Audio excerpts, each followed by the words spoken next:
perjuangan di jalan Islam, di jalan Allah, insya Allah itu tidak akan pernah menyempitkan rezeki kita. Sebaliknya orang yang nggak mau berjuang, orang yang nggak mau berdakwah, orang yang nggak mau ikut kajian, orang yang nggak mau mendalami agama, itu juga tidak ada jaminan Allah akan melapangkan rezekinya.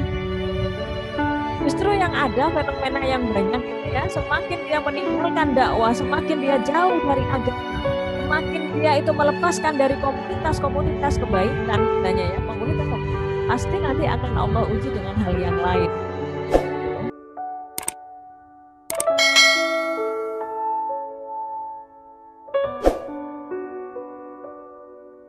Subhanaka la ilma lana illa ma 'allamtana innaka antal alimul hakim. Rabbis rohli sadri wa yassirli amri wahlul 'uqdatam min lisani yafqahu qauli. Ya Allah, lapangkanlah dada kami, mudahkanlah urusan kami, hilangkanlah kekakuan dari lisan kami, dan berikanlah pemahaman terhadap kaul-kaul kami. Amin ya rabbal alamin. Ya, ini adalah pembahasan yang masih berkaitan dengan materi kita minggu lalu, yaitu kekeliruan tentang pemahaman hidayah, ya, hidayah dan juga takdir. Insya Allah bagi teman-teman yang kemarin sudah menyimak gitu ya, menyimak dan memahaminya serta diikat dengan tulisan, yaitu dengan membuat resum, insya Allah sedikit banyak pasti bisa dipahami, gitu ya.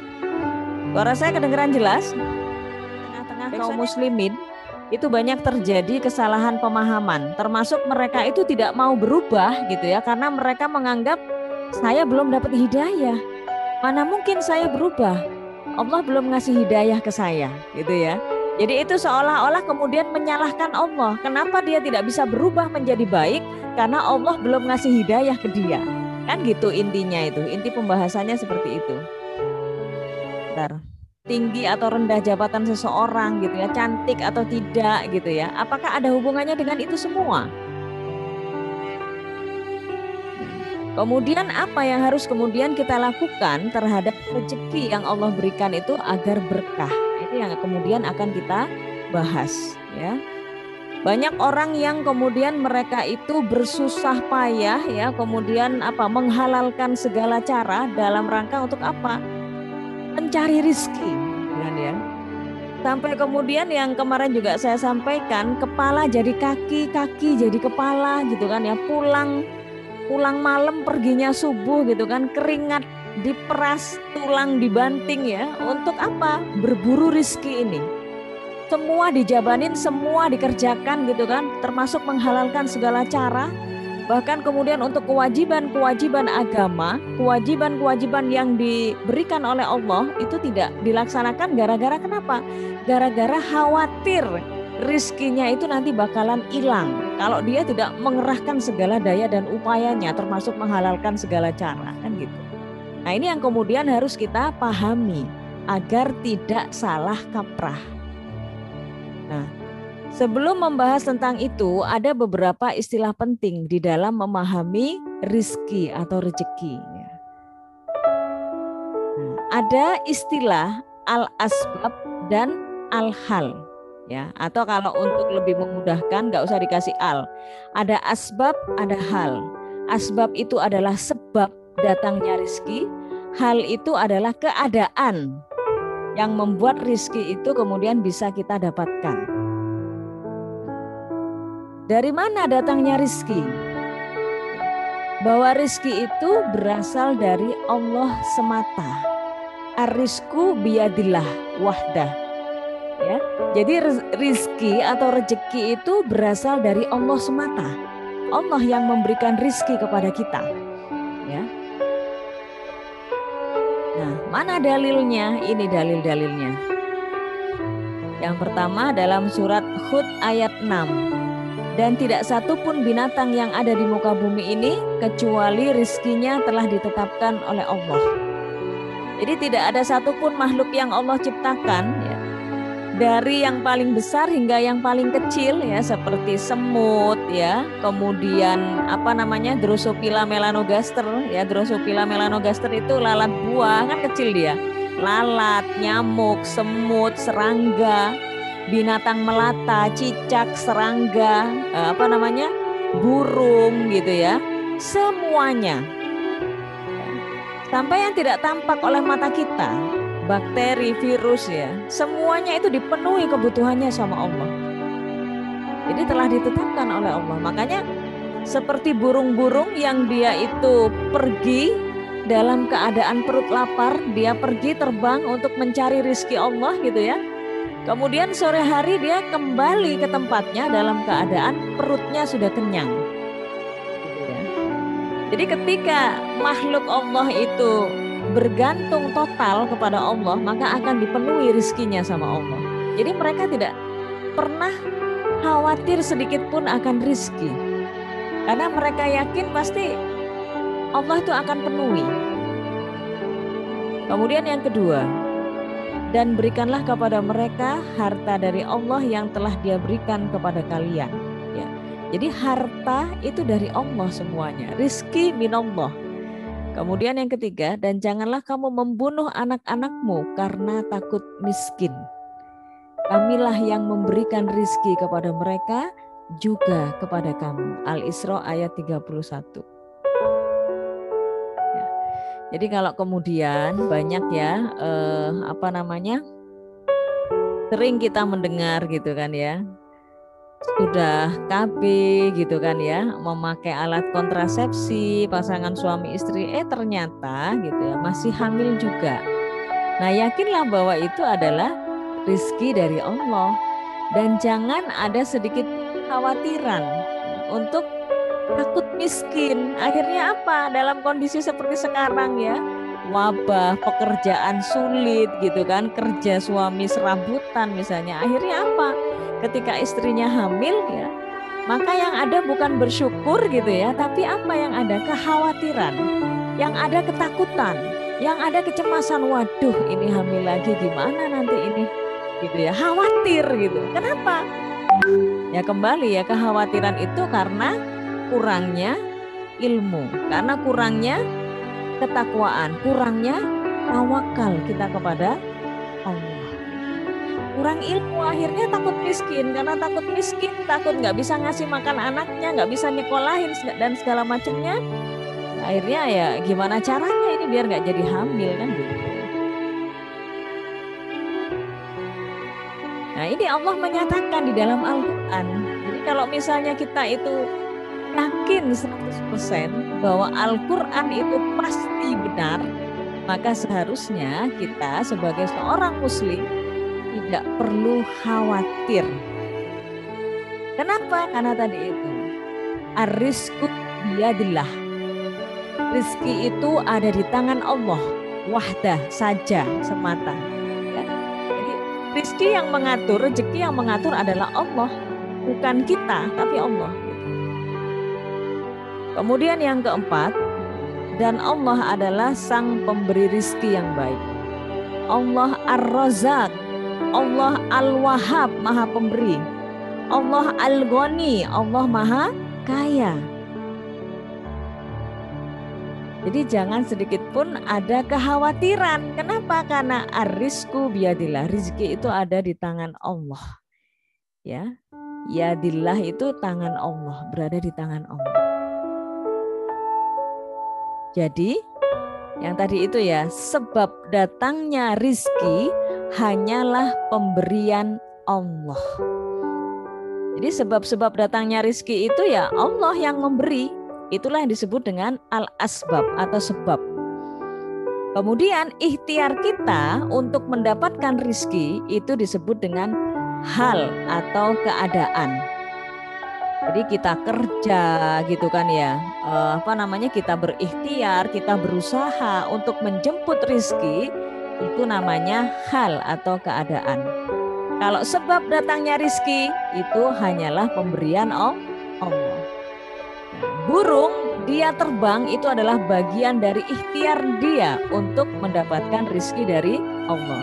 kita berdagang, kita berjualan ya, kita berusaha ya, ada yang membuat masakan, membuat kue, ada yang usaha jualan apa segala macam gitu, ada yang bekerja di kantor, itu disebut dengan hal atau keadaan, yaitu usaha yang dilakukan oleh manusia untuk mendapatkan rezeki. Ya, ini istilah-istilahnya.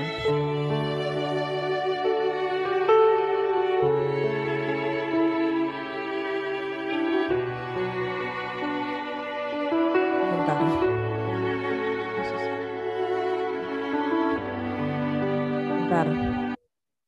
Selain Allah sebagai penentu dalam memperoleh rezeki. Jadi nggak percaya adanya kuburan, jimat, hari baik, ramalan, pantang-pantang tertentu atau segala sesuatu gitu ya yang biasa banyak kita jumpai di tengah-tengah masyarakat ya.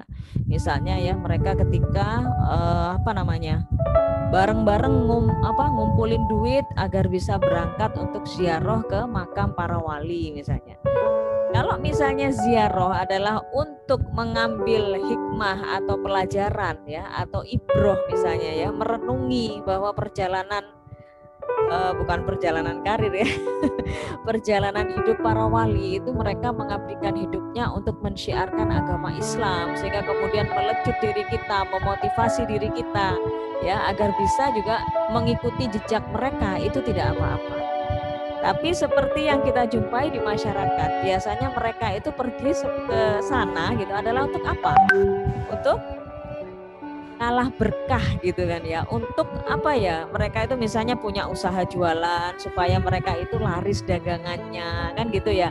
Yang belum punya jodoh pengen diketemukan sama jodohnya, yang belum punya keturunan pengen nanti dari misalkan berdoa di makam para wali akhirnya mereka itu dimudahkan untuk mendapatkan keturunan kan gitu, yang dagang tambah laris gitu kan ya, dan seterusnya. Nah itu yang kita jumpai fenomena di tengah masyarakat. Belum. Artinya apa ya, itu tadi bahwa mereka tidak meyakini bahwa rezeki itu berasal dari Allah semata.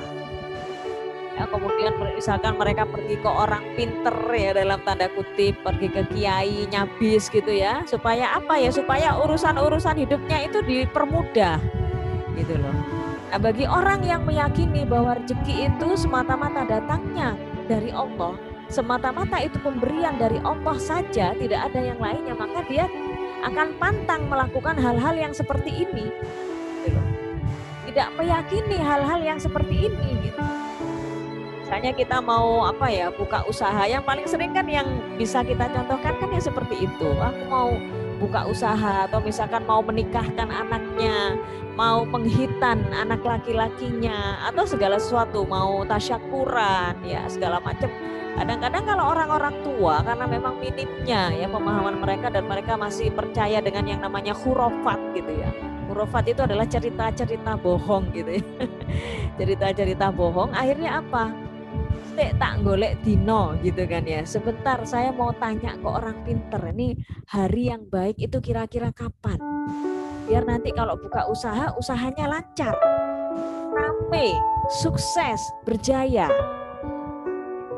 Kalau mau ngawinin juga begitu, golek dino, dihitung gitu kan ya. Wage, pon, legi, pai, ngopo segala macam gitu ya. Kan biasanya seperti itu kita lihat fenomena di tengah-tengah masyarakat. Gitu. Itu yang terjadi.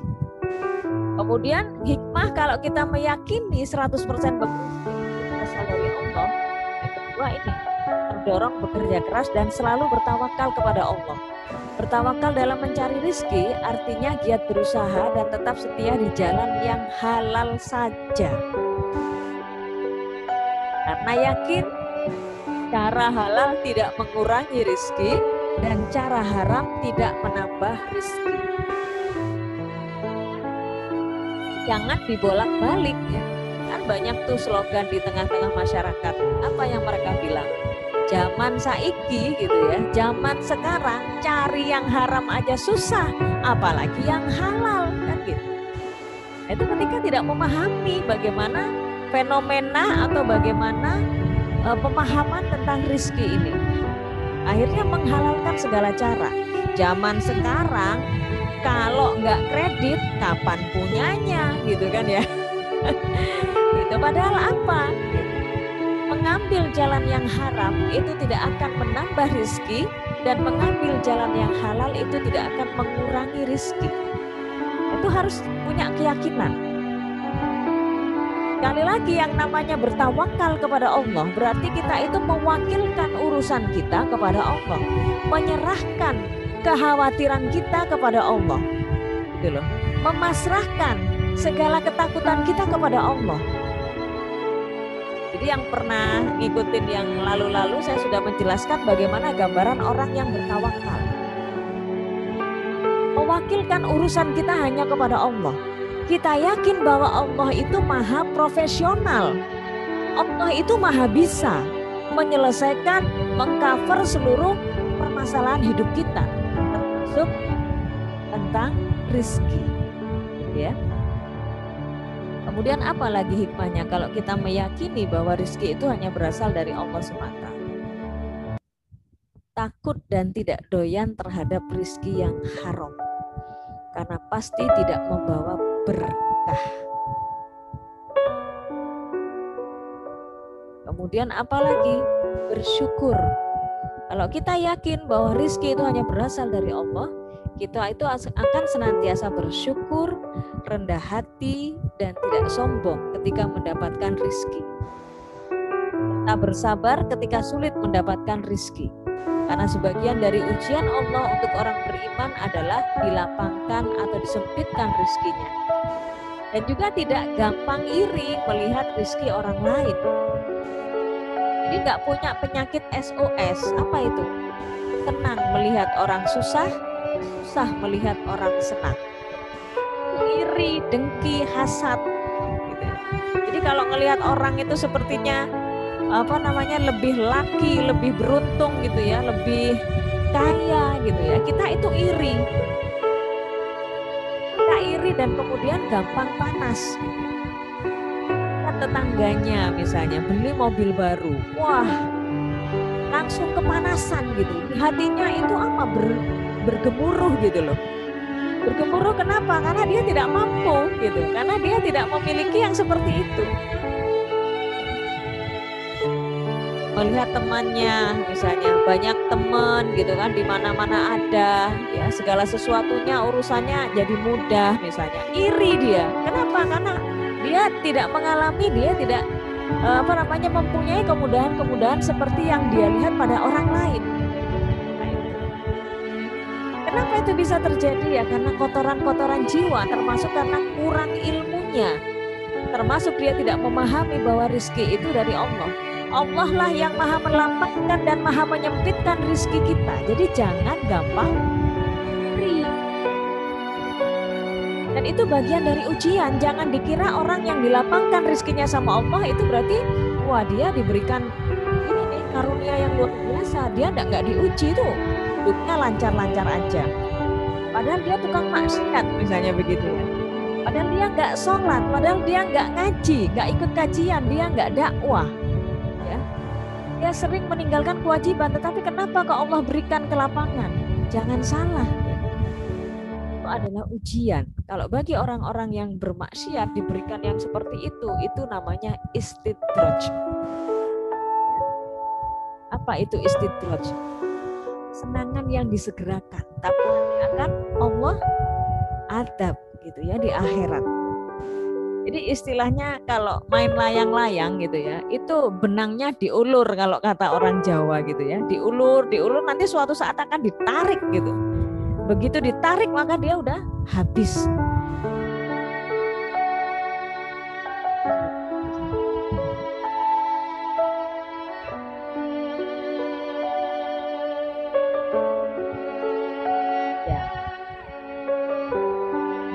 Kalau yang dimaksud kemarin ya sudah pernah saya jelaskan juga ya, pengertian tentang musibah, tentang masalah gitu ya. Kapan dia disebut sebagai ujian, kapan dia disebut sebagai peringatan. Udah ya. Ini bisa disimak bagi yang baru gabung, nanti bisa disimak di video-video saya yang sudah berlalu, dan menyimaknya itu jangan setengah-setengah, full gitu ya, dari depan sampai belakang, biar nggak salah paham. Kalau di skip nanti nggak nyambung gitu. Ini tadi ngomong begini, nanti tiba-tiba ngomong begini, ini apa gitu ya, karena di skip videonya gitu. Jadi kalau melihat, menyimak itu harus full dari depan sampai belakang. Jadi kalau bagi orang-orang yang beriman, kemudian kita jumpai kadang mereka itu sepertinya sempit rezekinya, yaitu adalah ujian untuk mereka naik level. Ya, ujian itu kan dalam rangka apa? Dalam rangka untuk menaikkan derajat kita di sisi Allah, itu ujian. Tapi kalau peringatan itu bagi orang-orang yang memang dia salah jalan, ya, kemudian Allah timpakan masalah dalam hidupnya, Allah timpakan musibah di dalam hidupnya. Nah, itu berarti peringatan agar dia apa? Kembali kepada jalan Allah. Tapi kalau bagi orang-orang yang udah tracknya udah lurus gitu ya, Allah udah kasih jalan, dia juga udah ngikutin jalan yang Allah tentukan itu, tapi kemudian kita melihat hidupnya itu misalnya ada masalah, berarti itu adalah ujian. Jadi sekali lagi ya, bersyukurlah. Masih ingat ya materi webinar yang kemarin, bersyukur, banyak-banyak bersyukur atas apa yang sudah Allah beri pada hidup kita sampai hari ini. Jangan melihat orang lain. Hanya kalau untuk urusan nikmat, Allah itu menyuruh kita melihat ke bawah. Betapa banyak orang-orang yang tidak seberuntung kita. Betapa banyak orang-orang yang hidupnya tidak seenak kita. Betapa banyak orang-orang yang mereka untuk mendapatkan air bersih saja, untuk minum ya, itu tidak semudah kita. Banyak yang krisis air bersih, tapi itu tidak mampu kita rasakan. Kenapa? Karena kita masih nikmat itu. Kemarin sudah saya sampaikan, merasa sesuatu itu menjadi sebuah nikmat ketika Allah cabut nikmat itu dari kita. Kemarin benar-benar kemarin di tempat saya tanyo atau mesin dap itu ya rusak. Baru terasa nikmatnya air gitu. Akhirnya kita kekurangan air dan harus nyambung dari sekolah MTS sebelah ini. Masih nyambung, itu pun nyambung harus punya apa? Punya selang yang panjangnya 15 meter. 1 meternya berapa kan gitu. Nah, kalau dari situ kemudian direnungi betapa nikmatnya air gitu kan. Ketika kita nggak ada air ya kita kesulitan untuk sekedar mau ini aja buang air kecil itu susah. Jadi rusak ya. Alhamdulillah masih dimudahkan sama Allah sehingga bisa diservis dan sekarang nggak oke lagi. Syukur, rendah hati, tidak sombong ketika mendapatkan rezeki, dapat orderan ya berjuta-juta ya, lancar puluhan juta, jadi kayaknya kita itu gampang banget gitu. Itu harus juga introspeksi gitu. Harus introspeksi karena apapun itu adalah ujian. Kemudian bagi yang disempitkan rezekinya sama Allah, bersabar. Bersabar. Jangan kemudian apa ya? Marah-marah gitu kan. Marah-marah ada yang seperti itu banyak. Yang marah-marah itu karena memang kok seperti ini terus saya bertahun-tahun, diuji dengan seperti ini. Nggak selesai-selesai ujiannya gitu. Nggak sabar akhirnya marah. Ya, sakit hati, menuding orang, menyalahkan orang gitu kan ya. Selalu menuntut orang untuk perhatian sama dia, sementara dia tidak merasa bahwa orang itu sudah memperhatikan dia, sudah memenuhi kebutuhan dia gitu. Wasilahnya lewat kita misalnya, sama sekali gitu tidak disyukuri, yang ada mengeluh gitu, tidak terima dengan keadaannya, iri melihat orang lain. Kenapa? Ya pemahamannya terhadap ini lagi kembali kepada pemahaman terhadap rezeki yang salah. Jangan iri. Jadi kalau melihat kelebihan yang ada pada diri orang lain, seharusnya kita ikut bersyukur. Itulah kebesaran jiwa, itulah kecerdasan emosional. Kita bersyukur ketika misalnya melihat saudara kita diberikan nikmat yang lebih daripada kita ikut bersyukur, kita ikut senang. Jangan kita sakit hati orang lain yang berbuat, kita yang sakit hati misalnya. Jadi itu kembali kepada apa? Kepada pembahasan yang merusak kebahagiaan hidup kita. Salah satunya adalah apa? Meletakkan kebahagiaan kita di mulut orang lain. Meletakkan kebahagiaan atau kesusahan kita pada tindakan orang lain. Orang lain yang berbuat, kita yang sakit hati kan? Ngapain coba? Karena kurangnya ilmu, kurangnya pemahaman. Apa hikmah dari meyakini bahwa rizki berasal dari Allah? Maka dia akan dermawan, tidak bakhil. Tidak bakhil itu kalau kata orang Jember gak cerek gitu ya, gak bakhil, dermawan, suka bersodakoh dan menolong orang lain karena rizki merupakan sarana yang diberikan oleh Allah untuk mencetak pahala. Ya, jadi sekali lagi ini digarisbawahi bahwa kelapangan rizki yang Allah berikan kepada kita itu adalah sarana yang diberikan oleh Allah untuk mencetak pahala. Untuk apa uang ratusan juta di dalam rekening kalau cuma diendapkan?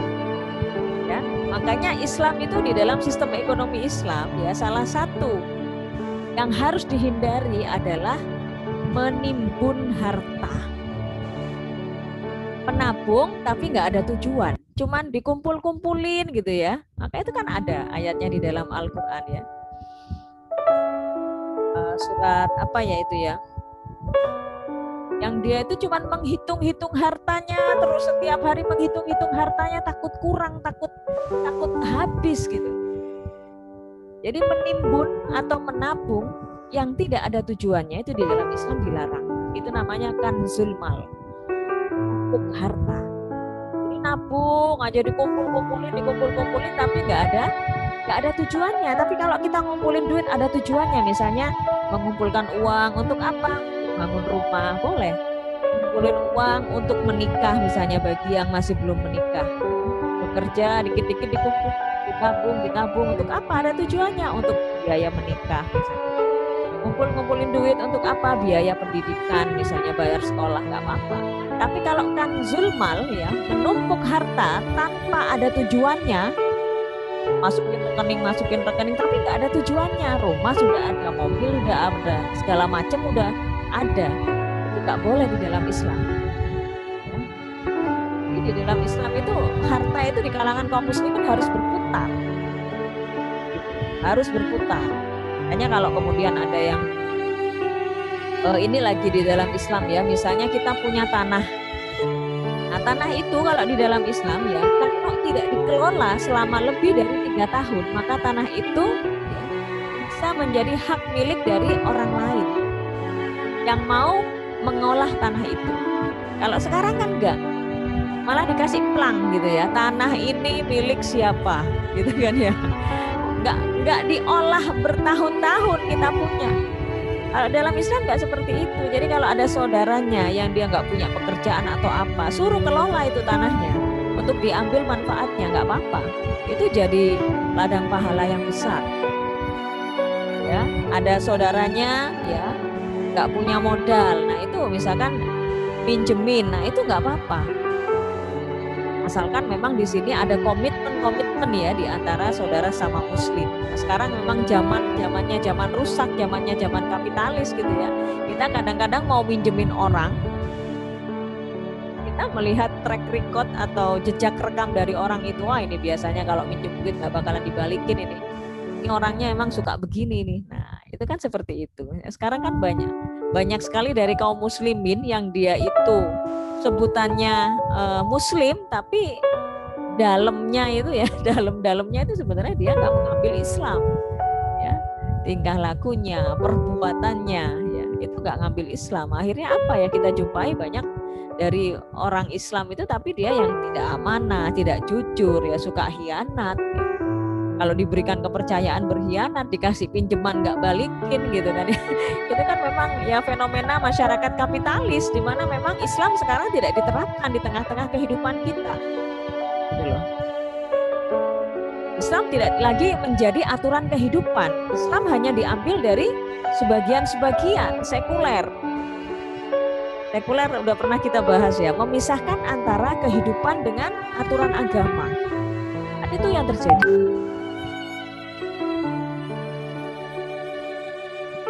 Ya. Ini sekali lagi kalau kita memahami bahwa rizki itu adalah sarana yang diberikan oleh Allah kepada kita untuk mencetak pahala, maka niscaya kita itu tidak akan menjadi orang yang bakhil, orang yang pelit, itu enggak akan. Pasti dia kemudian suka bersodako, kemudian menafkahkan hartanya untuk syiar agama, apalagi itu merupakan amalan yang tertinggi. Jadi amalan yang tertinggi di sisi Allah itu adalah amalan dakwah. Kenapa? Karena dengan dakwah kita mengajak orang lain tercerahkan, kita pun akan mendapatkan pahala. Selama seruan kita, selama ajakan kita, selama dakwah yang kita lakukan itu masih diikuti oleh orang lain, maka selama itu pula pahalanya akan dialirkan kepada orang yang menyampaikan. Man da'a ila hudan, barang siapa yang menyeru kepada petunjuk, kana lahu ajri, maka baginya adalah pahala sebagaimana orang yang mengikutinya. Jadi kita menyeru nih, ini ada berapa orang di dalam ruang Zoom ini misalkan, 12 orang misalkan, semuanya mengikuti apa yang saya serukan, maka semuanya pahalanya itu juga akan dikirimkan kepada saya. Nah, ternyata teman-teman semua yang di sini juga menyebarkan kepada teman-temannya, menyebarkan kepada saudara-saudaranya, terus seperti itu berantai. Maka yang kebagian pahala yang paling besar itu adalah yang pertama menyampaikan. Ila yaumil kiamah, sampai hari kiamat, selama seruan itu masih diikuti oleh orang lain, maka selama itu pula pahala akan tetap dilakukan. Itulah yang dimaksud dengan pahala jariah. Ya.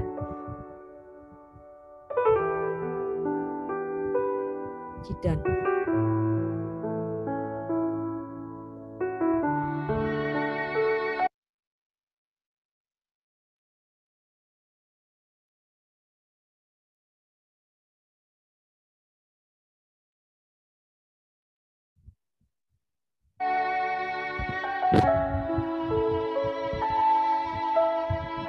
Ya. Nah, ini juga ya.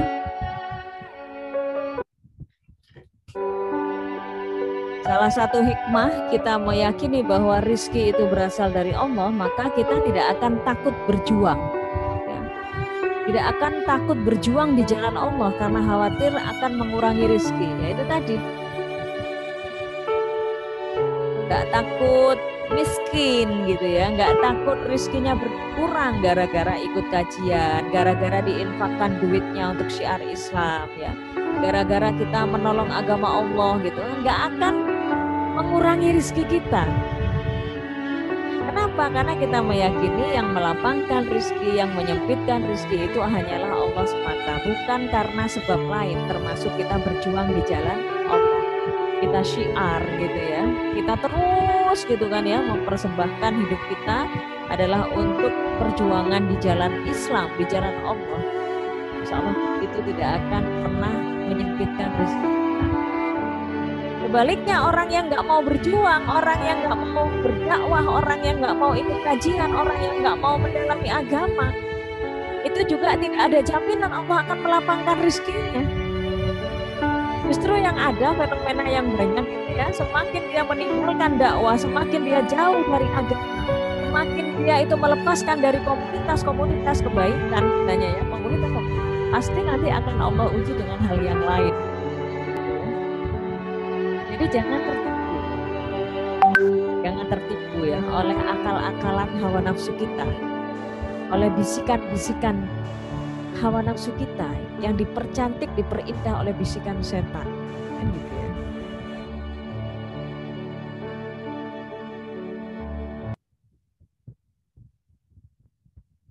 Nah, ini sampai pada kesimpulan.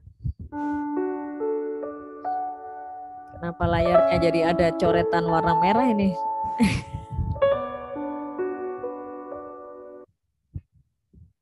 Ya. Ini kesimpulannya.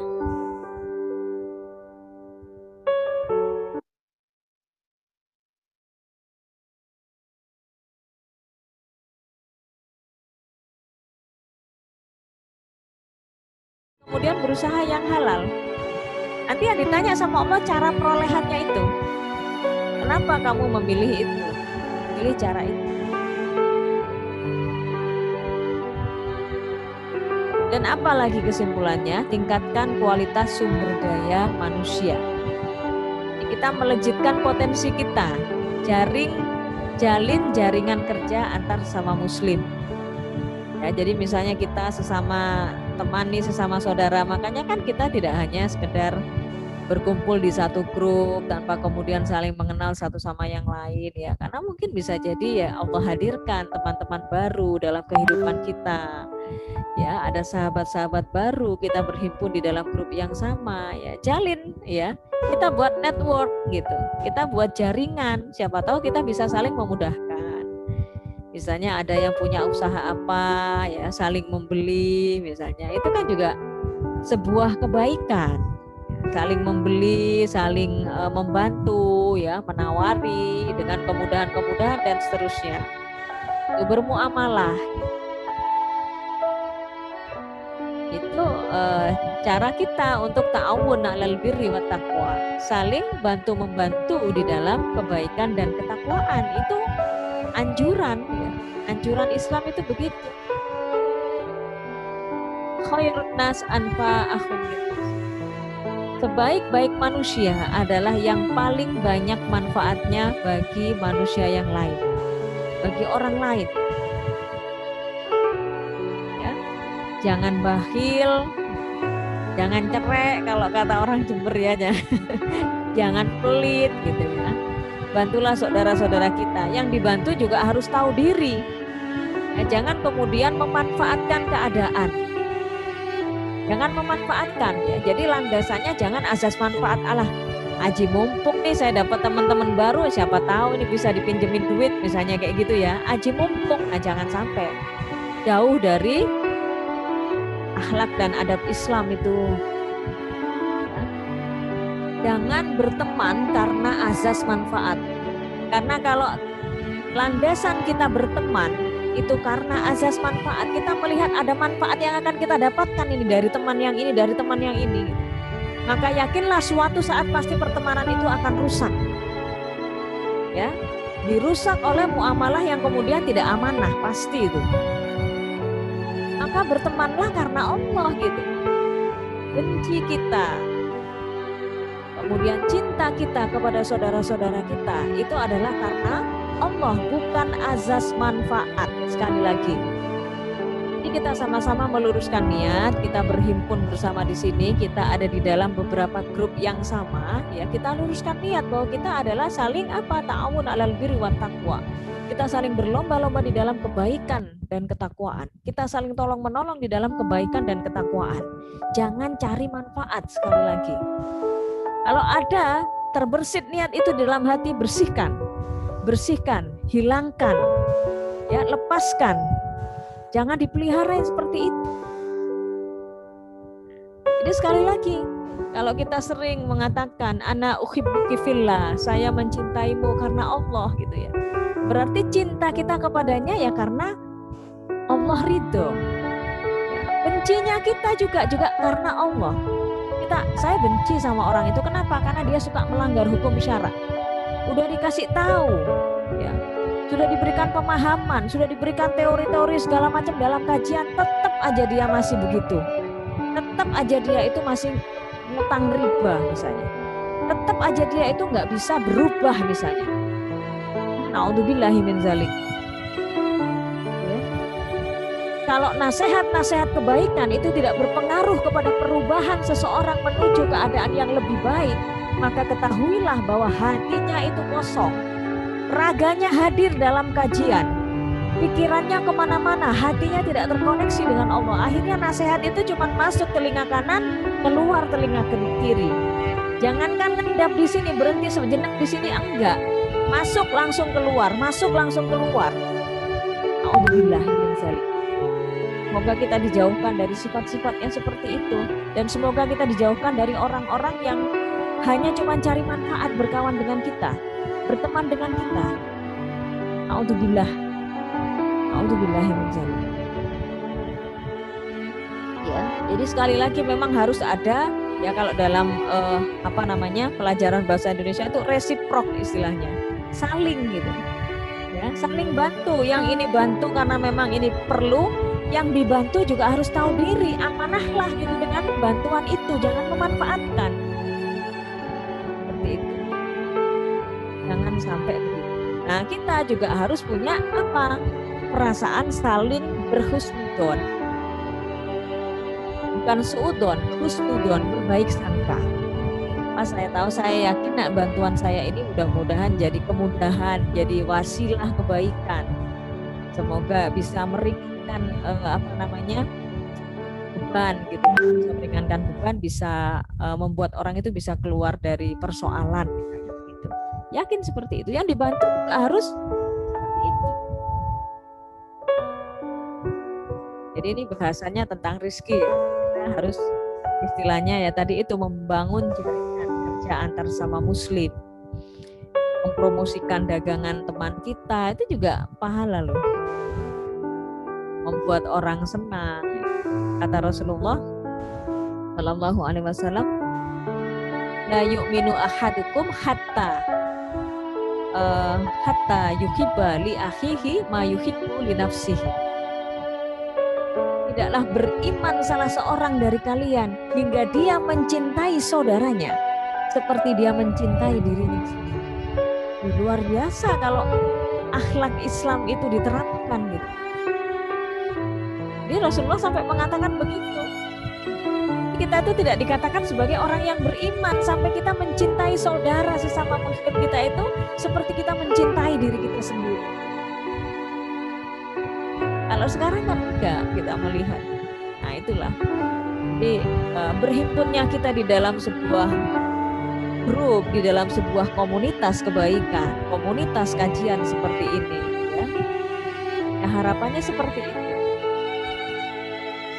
Kita bisa saling memahami, kita kemudian bertambah ilmu kita yang kemudian kita aplikasikan di dalam kehidupan. Jangan cuma masuk ke sini, keluar ke sini. Dan jangan juga cuma diendapkan di sini ya, tapi nggak bisa diterapkan. Jauh dari aplikasi, naudzubillah, jangan sampai.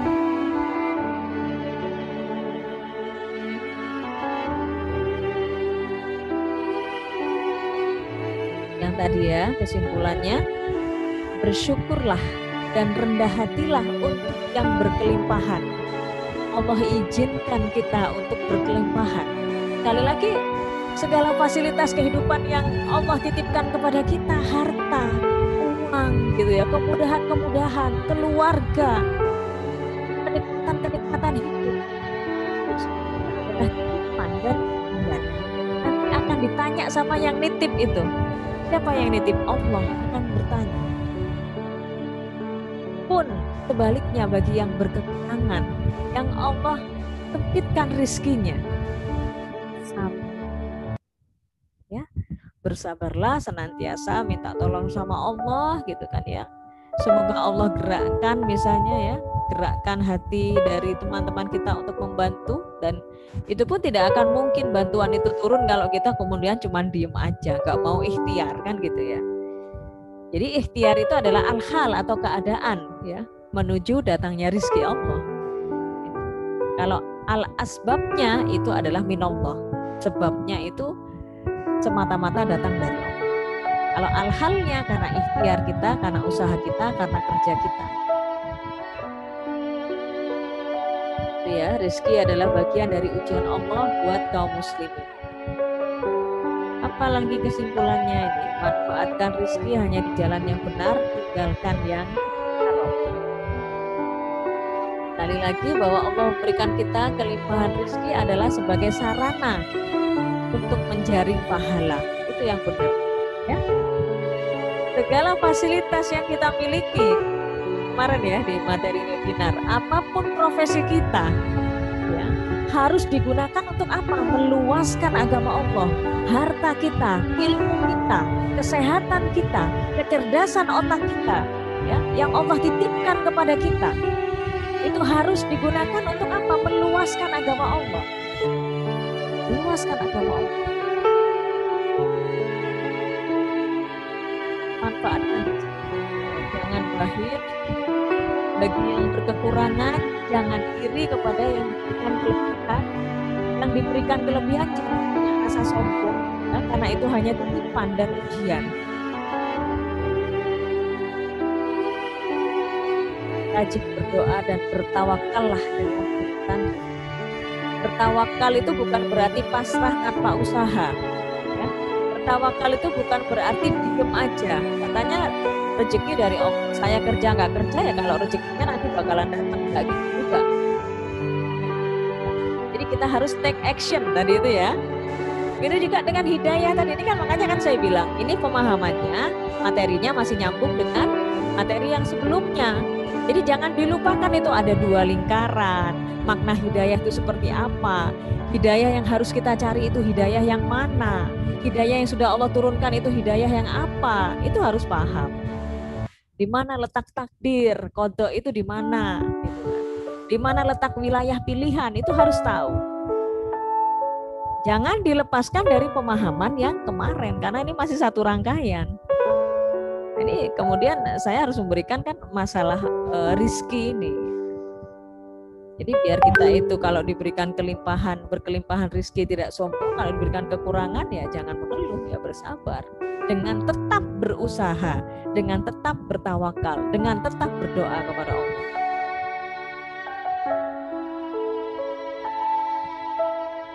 Nah, ya yang tadi ya.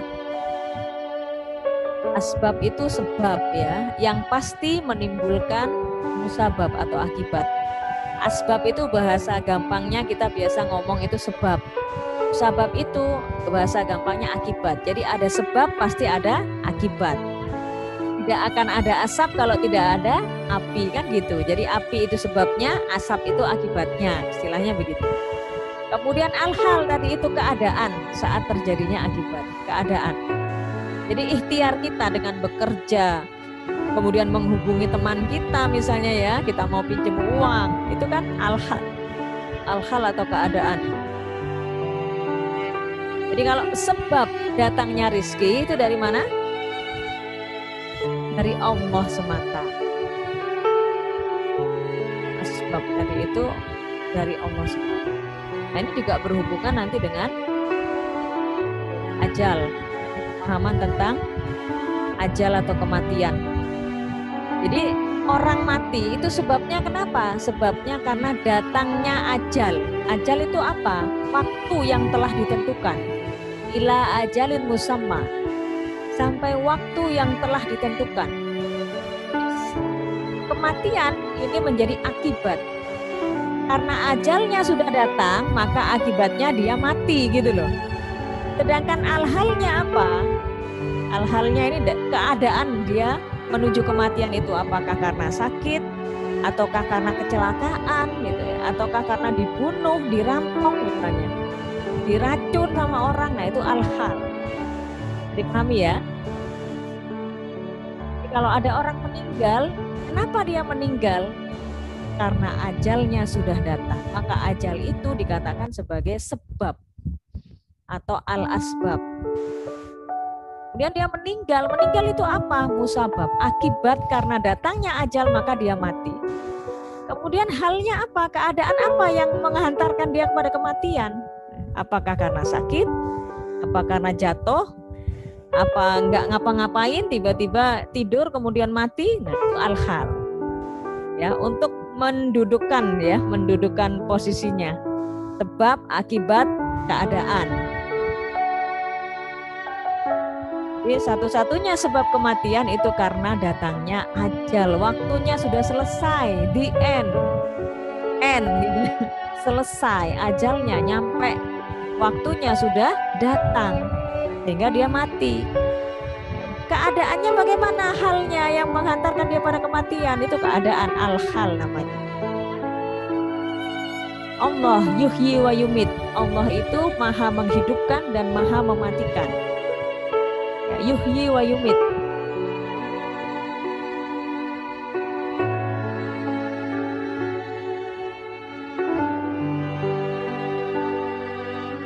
keadaan saat ajal tiba menentukan status manusia. Apakah dia husnul khotimah ataukah dia su'ul khotimah? Kapan seseorang itu dikatakan dia husnul khotimah? Ketika dia meninggal dalam keadaan iman, dalam keadaan taat, sedang berbuat ketaatan, ya, husnul khotimah. Dan dia dikatakan sebagai su'ul khotimah yang ketika apa? Ketika dia adalah meninggal dalam keadaan kafir dan sedang berbuat maksiat. Keadaan saat ajal tiba menentukan status manusia. Allahumma timlana bi husnil khotimah. Makanya kita senantiasa berdoa agar Allah tutup usia kita dalam husnul khotimah. Karena itu ya, husnul khotimahnya itu husnulnya nggak usah pakai K, bukan husnul tapi husnul biasa, pakai H bukan pakai kho. Husnul khotimah. Bagaimana menggapai husnul khotimah? Selalu dalam keadaan memeluk akidah Islam. Jangan dilepaskan keimanan kita, apapun kondisinya. Dalam kekurangan, kesempitan yang luar biasa, jangan kemudian kita mau menukar akidah kita dengan sekotak mie instan misalnya, dengan duit yang dihadirkan di depan mata misalnya. Karena lagi kesulitan, biasanya orang-orang yang mau memurtadkan orang Islam itu kan gitu ya, diiming-imingi dengan sesuatu yang memang dia nggak punya. Orang-orang miskin makanya targetnya itu di desa-desa ya, mereka cuma dikasih satu kardus mie instan sama duit dalam amplop, mereka disuruh masuk, mereka disuruh keluar dari Islam. Jangan sampai menukar akidah kita. Karena akidah Islam itu adalah kunci surga. Jangan mau ditukar dengan apa.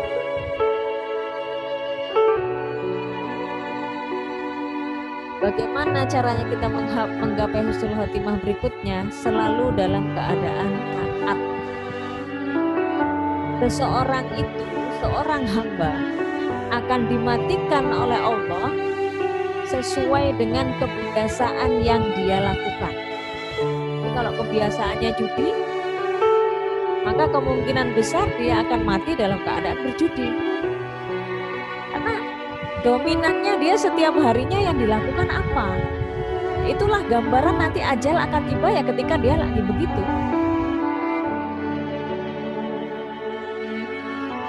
Selalulah dalam keadaan taat, yang menjaga ketaatan dimanapun kita berada. Taatnya bukan cuma pas waktu kajian aja. Di luar kajian, kita harus taat dimanapun kita berada 24 jam. Termasuk ketika kita mau tidur. Bismillahumma ahya wa bismika amut. Dengan menyebut namamu ya Allah, aku hidup, dan dengan menyebut namamu ya Allah, aku mati. Setelah bangun tidur gitu ya, kita juga sebut asma Allah lagi. Alhamdulillahilladzi ahyana ba'dama amatana wa ilaihin nusyur. Segala puji bagi Allah yang telah menghidupkan aku kembali setelah aku mati. Wa ilaihin nusyur, dan hanya kepadanya akan dikembalikan. Makanya di dalam Islam itu setiap mau beraktivitas, setiap mau melakukan perbuatan apapun pasti disebut asma Allah. Ya minimal kita membaca bismillah. Bi itu kan dengan. Jadi kita senantiasa minta selalu ditemani oleh Allah itu saja nih gitu ya. Sebenarnya di dalam kata-kata bismillah dan menyebut asma Allah. Dan apapun yang kita lakukan bismillah dan menyebut nama Allah. Artinya itu kita senantiasa minta ditemani sama Allah. Kita selalu mengkonekkan hati kita dengan Allah. Kita pernah saya berikan ya ketika makna la ilaha illallah. Idrok silabillah. selalu menghadirkan kesadaran hubungan kita dengan Allah. Idrok itu kan kesadaran. Silah billah. Kesadaran silah hubungan billah dengan Allah. Jadi kita senantiasa sadar dalam keadaan apapun, dimanapun kita, bersama dengan siapapun kita, lagi ngapain kita, itu selalu dalam keadaan taat. Apa itu taat? Terikat dengan seluruh syariat Allah. Jangan taat ya, cuman ketika kajian. Di luar kajian dia berani maksiat. Nauzubillah. Jangan-jangan ketika kita maksiat ajal kita datang. Nauzubillah. Lagi maksiat ajalnya datang, nggak tahu ajalnya kapan. Ajal sekali lagi waktu. Ila ajalin musamma. Waktu yang telah ditentukan sama Allah itu ajal.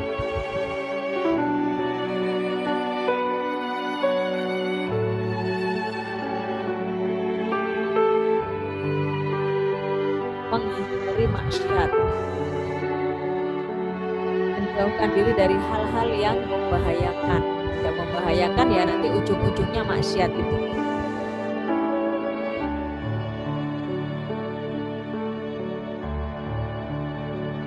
Sudah selesai. Alhamdulillah. Wabarakatuh. Waalaikumsalam warahmatullahi wabarakatuh. Ya, monggo. Selamat istirahat. Sambil direnungkan materi kajiannya, jangan lupa buat resum. Oke, monggo silakan Liv. Terima kasih semuanya. Assalamualaikum warahmatullahi wabarakatuh. Waalaikumsalam warahmatullahi wabarakatuh. Saya akhiri nggih. Terima kasih Bu Ustadzah. Sami-sami.